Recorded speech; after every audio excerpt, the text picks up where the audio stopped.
국민의힘이 당 혁신을 위한 구체적인 실천 방안과 과제를 조금 전에 발표했습니다. 네, 특히 대통령실과의 관계에서 당의 주도적인 역할을 강화하겠다고 강조했는데요. 관심이 쏠렸던 신임 사무총장에는 TK 재선 이만희 의원이 임명이 됐습니다. 국회 취재기자 연결돼 있습니다. 정현우 기자.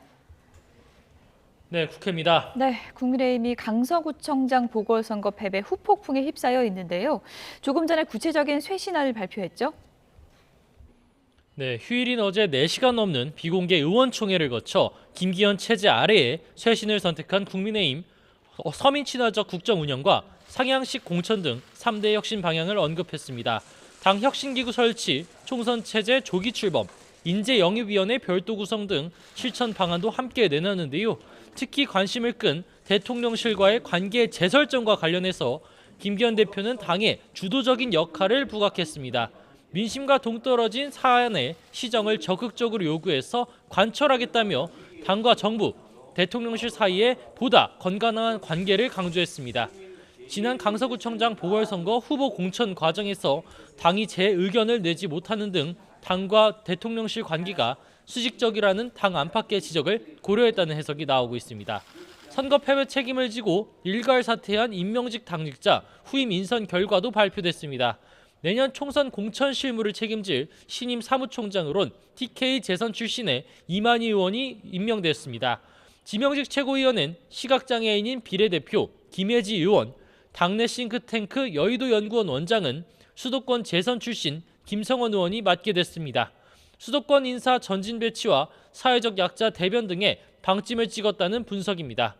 여기에 더해 당 정책을 총괄하는 정책위의장 자리엔 경기도 평택을 3선 유이동 의원이 내정됐는데 화상 의원총회를 통해 임명될 것으로 보입니다. 네, 알겠습니다.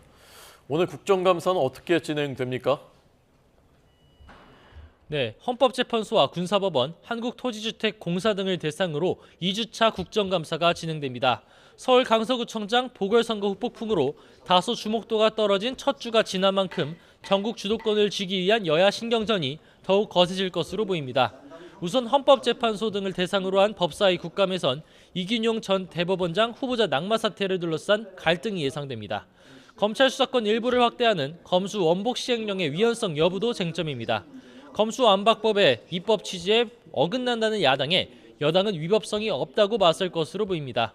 법사위에선 군사법원 국감 역시 진행되는데 해병대 고 최상병 사건이 군 검찰에서 경찰로 이첩되는 과정에서 윗선의 영향력 행사가 있었는지 둘러싼 대치가 이어질 것으로 전망됩니다.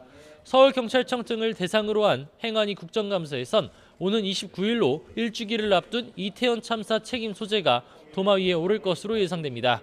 국토위의 LH 상대 국정감사에선 아파트 철근 누락 사태에 대해 여야가 한 목소리로 질타할 것으로 보이는데요.